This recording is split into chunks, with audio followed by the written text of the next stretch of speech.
Halo teman-teman, balik lagi sama aku di channel Teknokopi. Kali ini aku mau membahas apa aja sih yang ada di dalam status page Kyocera. Langsung aja kita ke inti pembahasan. Jadi di dalam satu halaman ini terbagi menjadi 3 segmen ya. Yang pertama headernya nih, yang kedua segmen kiri, dan yang ketiga segmen kanan. Kita bahas dari headernya dulu. Untuk yang pertama, ada logo Kyocera di pojok kanan atas, ya jelas karena memang produk mereknya Kyocera ya. Lanjut ke kiri, di sini ada tulisan status page, MFP, terus tipe mesinnya Ecosys M2540. Di bawahnya terdapat tulisan firmware version, di mana di tulisan ini terdapat tahun, bulan, dan tanggal, yang mana mesin ini memakai firmware versi tahun 2017, bulan 10, tanggal 3. Untuk pembaruan biasanya ada di website resmi Kyoceranya ya. Kita lanjut ke sisi kanan, di situ terdapat serial number mesin, yang mana serial number mesin itu adalah identitas mesin dan nggak bisa sama yang lain. Di bawahnya terdapat tanggal dan waktu ya, kapan kita ngeprint status page ini. Lanjut di bawahnya itu masih tentang versi firmware.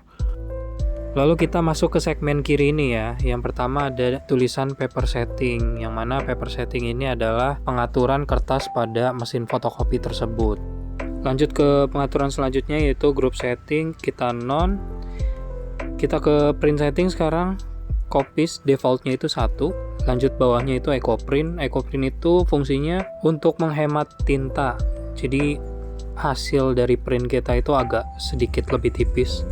Ketika fitur ini kita enable, maka hasilnya yang tadi saya jelaskan. Lanjut, default media type kita non. Defaultnya sih sebenarnya plain, cuma nggak apa-apa kita non aja. Kita ke bawah lagi, ada tulisan resolution fast 1200 DPI mode, jadi kita pakai DPI yang tinggi tapi dengan mode yang cepat.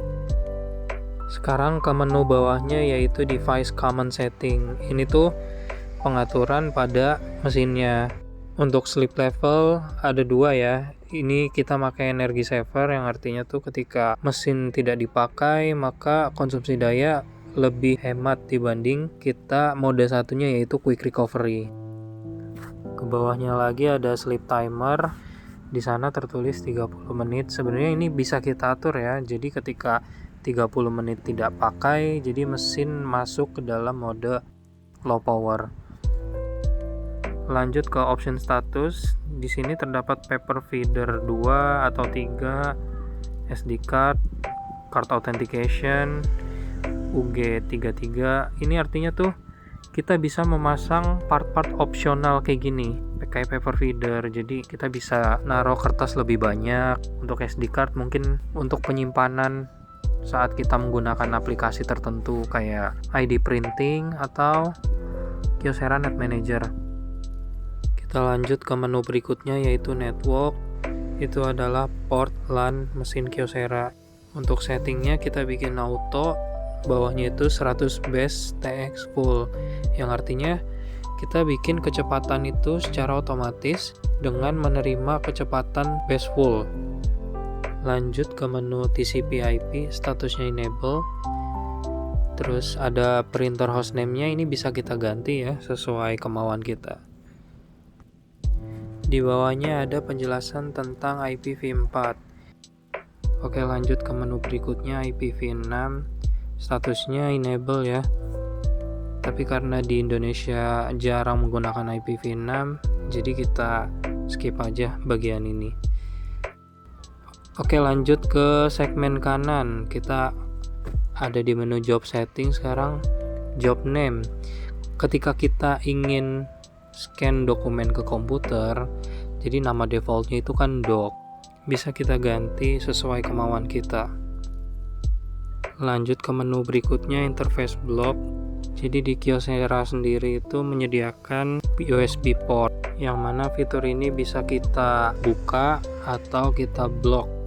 Lanjut ke menu memori. Jadi pada umumnya semua mesin fotokopi itu mempunyai sebuah memori, dan memori ini bisa kita upgrade. Untuk tipe mesin ini sendiri mempunyai memori yang cukup kecil ya, 512 MB. Untuk bagian emulation kita pakai bawaan mesin aja ya, pakai PCL6. Ini tuh tentang komunikasi antara komputer kita dengan printer. Jadi cara mereka komunikasi lah. Lanjut ke menu bawahnya, scan setting. Kita defaultnya itu PDF ya, tapi kita bisa ganti juga. Terus untuk resolusinya juga bisa kita ganti. Untuk normalnya itu ada 300 x 300. Untuk quality-nya kita pakai bawaan aja ya, teks dan foto. Lanjut ke copy setting, kita quality-nya teks dan foto lagi ya, bawaan. Dan collate-nya kita enable. Collate itu untuk fotokopinya urutan. Untuk fax, karena ini teknologi lama ya, jadi kita skip aja. Sekarang kita ke bagian akhir, yaitu counter. Ini adalah bagian paling penting dari status page. Di sini adalah tempat laporan berapa mesin telah banyak mengeluarkan kertas. Ada penjelasannya di situ. Copy sekian, ngeprint sekian, fax sekian, dan total sekian. Di bawahnya ada penjelasan total ya.